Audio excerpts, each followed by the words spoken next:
ভাই দেখেন ভিডিও বানাতে এসেছিলাম, এই যে দেখেন আমার ছোটো ছোটো ভাই আইন তারা কাজ করে এসেছে, তারা বসেছে, খুব গরম পড়েছে আমাদের এলাকায়। গরমের ছুটে তারা এখন বর্তমানে আমরা একটা ওর মধ্যে আছি, জঙ্গলের মধ্যে আছি। কি করব বলেন, গরমের ছুটে মানুষ ঘরে থাকতে পারতেছে না, অনেক প্রচুর গরম বাংলাদেশের মধ্যে। তাই তারা বসে আছে, তারা দেখেন কেউ ঘাস কেটে আছে, কেউ খাম করে আইসা বৈশা দিয়েছে। কী করব, আল্লাহ এখন গরম দিয়েছেন।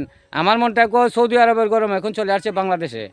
কালকে ছিল 39 ডিগ্রি, আজকে যে কত ডিগ্রি আজকে দেখতে পারি না, মোটামুটি 41 ডিগ্রি হয়েছে।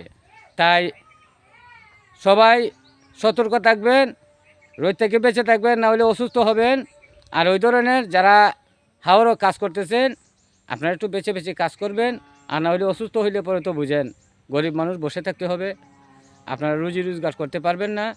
তাই আমি বলছি সাবধানে একটু চলাচল করবেন। আর না হইলে ব্যাকগ্রাউন্ডও ভালো হচ্ছে না, অনেক রোদ্রু, চেহারাও অন্য ধরনের হয়ে যায়।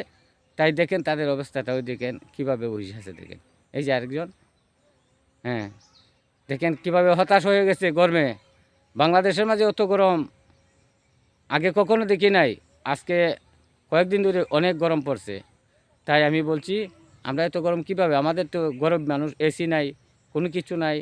আল্লাহ রহমতের যদি হাওয়া আসে তারপর আমাদেরকে একটু শান্তি হবে। যাই হোক, আপনারা সবাই আমাকে একটু পর্যাপ্ত পরিমাণে ভালোবাসা দিবেন, আর তাদের জন্য একটু দোয়া করবেন, আমাদের জন্য একটু দোয়া করবেন, যাতে বাংলাদেশের মধ্যে গরমটা একটু কমে আসে।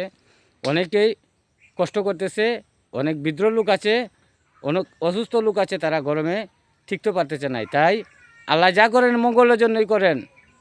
তারপরও আল্লাহর কাছে আমরা দোয়া করি, আল্লাহ যেন আমাদেরকে রক্ষা করেন এবং এই গরম থেকে আমাদেরকে বাঁচাই রাখেন। খুদা হাফেজ।